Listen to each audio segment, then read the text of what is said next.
This is what will support us to ensure that we do not just have adequate data, we have adequate, relevant, timely data that fits not just our organizational needs as an organization, but also the needs of our partners, the communities we serve, the government agencies that we are answerable to, and our donors or even prospective partners that we can have to support our work. So the documentation management policy sets clear guidelines on the legal, donor, and organizational requirements in documentation.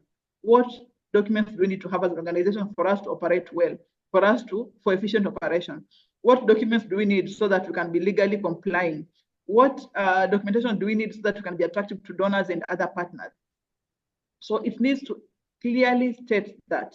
So all these partners, us internally as an organization, the external partners, the community beneficiaries, and and donors and government, we need to harmonize and all our needs and ensure that they are met in our documentation. Do we have, like for instance, we need attendance sheets for every activity we do, because we need to know how many participants have our activities attracted. Donors want to see how big is our impact, how inclusive is our engagement strategy or participant mobilization. The government needs to know, are we dealing with people who are legally clean, or are we dealing with dirty people? So all this, we need to harmonize all this into one policy. So our management policy for documents needs to contain an audit trail of records.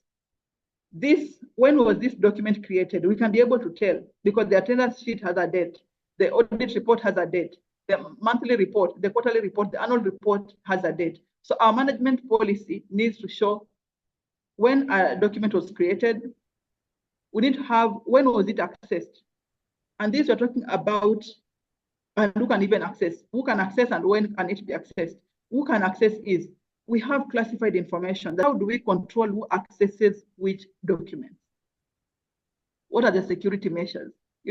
For instance, you can have a file as a program officer and you share it to the board member. How do you ascertain that I gave this file with 10 documents? How do you ascertain that indeed 10 documents the file has been returned with 10 documents and not 9 or 8? Because I might be a board member, but I also have individual interests that surpass the organization's interest.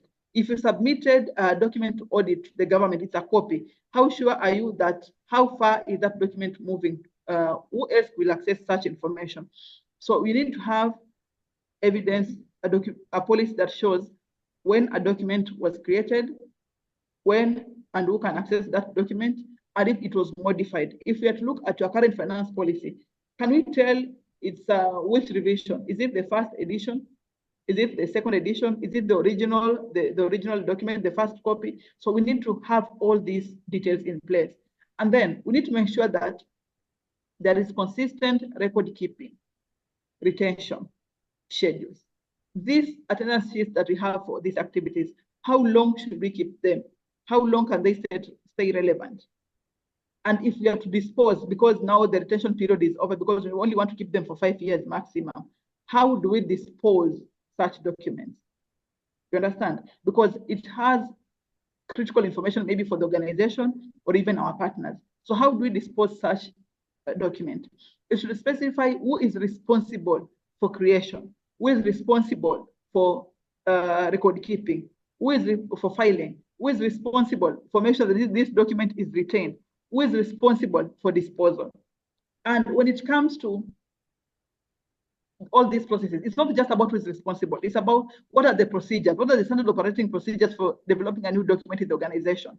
What is the SOP for retention? What is the SOP for disposal? Because someone can say, oh, it's 5 years, you can dispose. Does it mean we need to go back to that document and see whether there is information that we may want to keep further, or will we just dispose because it's more than 5 years already? So what are the standards that we need to maintain while we are doing all this creation up to disposal? How, even when it comes to dissemination, when about digitalizing our documentation, what is our policy on encryption? What is our position? Do we encrypt those documents?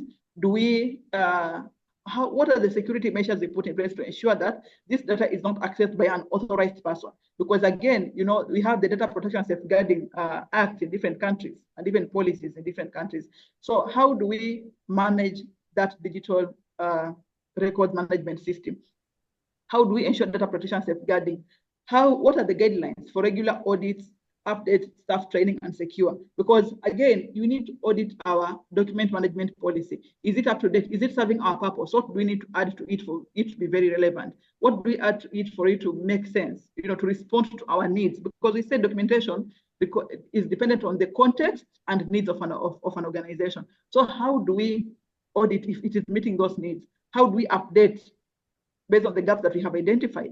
How do we train our staff to enable to implement this policy? Because they can be creating the document, but they don't know what to do when it comes to filing, storage. They don't know what to do when it comes to encryption of such documents. They don't know what to do to ensure that we are able to retain. They don't know what to do so that they are sure that they're not disposing our information, which is or a document which is relevant. So what are the staff training steps we've put in place and securing the storage of these documents?